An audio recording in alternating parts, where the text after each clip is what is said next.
Africa is tearing apart. In 2025, scientists watched in real time as the ground in Ethiopia cracked open, with fissures wide enough to swallow roads and rattle villages.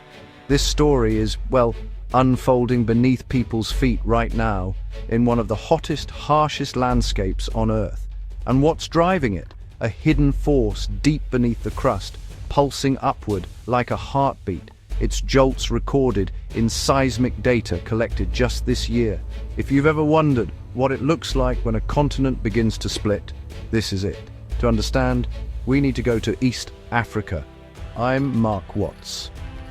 Welcome to Deep Science. This is the Afar region, a landscape that feels almost otherworldly. Temperatures here soar above 115 degrees Fahrenheit, or 45 degrees Celsius. The ground shimmers with heat and vast salt flats stretch endlessly to the horizon. In the distance, volcanoes dominate the skyline. Some active, others long silent but scarred by ancient eruptions. And then there is Alay, a lava lake that has burned for decades in the heart of Afar, one of only a few like it anywhere on Earth. Its surface never rests. Crusts of rock form and tear apart. It is beautiful and terrifying at the same time. Few places on Earth bring us this close to the living core of the planet. Yet, despite its harshness, this land has shaped us. Fossils of Australopithecus afarensis, our ancient relatives, were found around here. The famous skeleton Lucy was unearthed in this very ground. In a sense, Afar is both the birthplace of humanity and the stage for Earth's next geological act. Geologists call this place a triple junction, where three tectonic plates meet: the African, the Somali, and the Arabian. It's a collision of boundaries, three puzzle pieces pulling apart at once. Beneath the surface, rising heat from the mantle weakens the crust, while old fractures give it places to split. Together, they've created one of the most unstable regions on the planet. Think of it like a wooden table that's already been scratched and scored. Press hard enough and it will split exactly along those old weaknesses. That's what Afar is doing, only instead of wood, it's entire slabs of continent cracking along ancient scars. The region is a living laboratory where we can watch in real time how continents begin to rupture. But how does this process actually work? What forces are tugging, stretching, and breaking Africa apart?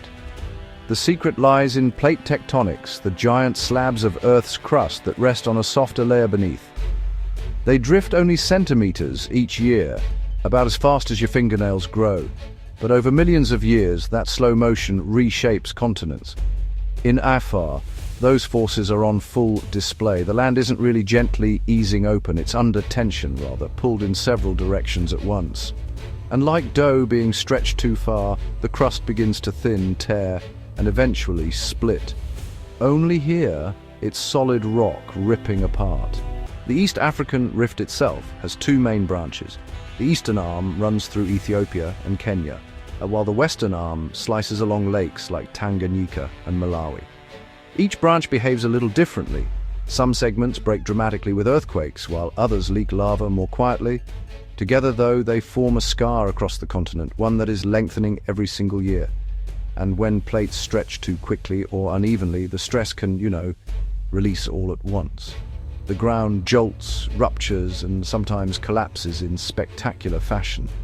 That leads us to a moment 20 years ago when the Earth quite literally cracked open before people's eyes. What exactly happens when the rift decides to move suddenly? Not over centuries, but in just a few days. In 2005, scientists and locals in Afar got their answer. A series of earthquakes rattled the region, followed by a deep rumble from beneath the Earth. Then it happened.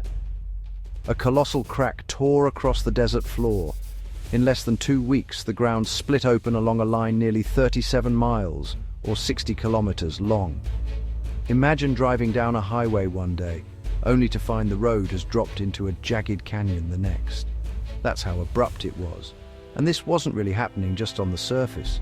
Underground, a massive dike, a blade of magma slicing upward, forced its way through the crust. Picture molten rock, like a fiery crowbar, prying apart solid stone as it rises. That dike injected itself between the plates, widening the rift by as much as 8 meters in some places, almost overnight. For scientists, it was both alarming and exhilarating. They had theorized that Africa was splitting, but here was the proof unfolding in real time. Teams rushed in to measure the fissure, track aftershocks, and sample the fresh lava. For villagers living nearby, though, it was a frightening reminder that their land is not stable ground at all. It's the front line of Earth's tectonic power. But for geologists, the 2005 crack was part of a bigger pattern. Evidence that something deeper is driving this system. Because if the surface can split open so quickly, then what hidden force is pushing magma upward with such relentless energy? To answer that, we have to descend into the depths of the Earth, where a colossal plume of heat and molten rock pulses like the heartbeat of the planet. Down here, the world is alien. Rock is solid, yes, but under crushing pressure and immense heat, it flows like tar. Rising through this mantle is something extraordinary, a plume of hot material. It's kind of like a slow-motion blowtorch pressed against the base of Africa. For tens of millions of years, it has softened the crust and primed it for the split we see today. But here's the remarkable part. It doesn't rise steadily. It pulses like a kinked garden hose. Pressure builds, then surges through. The R plume works the same way, sending bursts of heat and magma upward. Each surge forces the crust to bulge, crack, and sometimes tear open, as it did dramatically in 2005. So, how do we know this isn't just theory? Earth leaves clues. Seismic tomography, essentially an ultrasound of the planet, shows slow seismic waves beneath Afar, the hallmark of hotter, softer rock. Lava chemistry adds detail. Some samples contain isotopes that trace back to astonishing depths, perhaps near the core mantle boundary. That means it's connected to Earth's deepest reservoirs. And even satellites can see the pulse. GPS stations measure the land drifting apart by millimeters each year. Some areas rise, others sink as though the surface itself is breathing. Put it all together and the message is clear. The Afar region is the visible edge of a deep living underground engine that's, reshaping a continent. But honestly, deep plumes and seismic scans can feel pretty abstract. So what about the things we can actually see? The volcanoes, the fissures, the trembling ground beneath our feet. What does all this really look like on the surface? In Afar, the signs are, everywhere. Volcanoes rise from the desert floor, some belching steam, others lying quiet but draped in fresh black lava that flowed only decades or centuries ago. Each cone, each crater, each lava field is a marker of the plume's heartbeat breaking through. Then there are the rocks themselves. Geologists collect shards of cooled lava, pumice, and volcanic ash. Inside are minerals that act like time capsules, recording the pressure, temperature, and depth where the magma formed. Analyzing them is like reading the diary of the Earth's interior.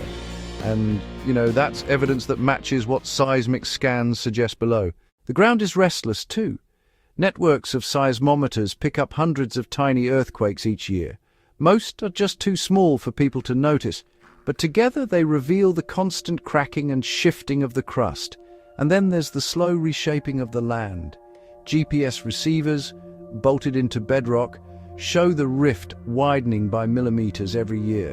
It doesn't sound like much, about the speed your fingernails grow, but scaled up over centuries, it's enough to split valleys, tilt lakes, and reshape entire landscapes. Even satellite images show Afar as sagging downward, as though the ground is being pried apart from below. All of these clues tell the same story.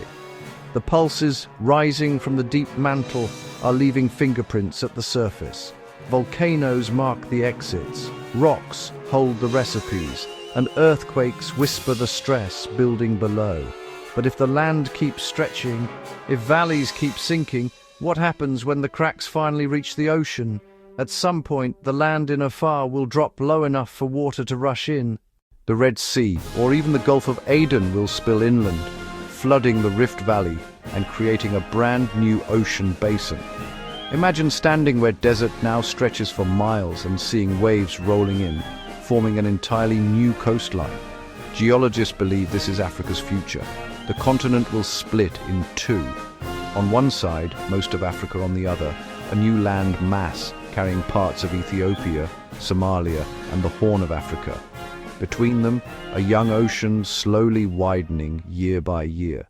The timeline, that's the tricky part. Some models suggest it could happen within tens of thousands of years, others say hundreds of thousands. In geological terms, though, that's the blink of an eye. And if the 2005 crack taught us anything, it's that the process doesn't always move slowly.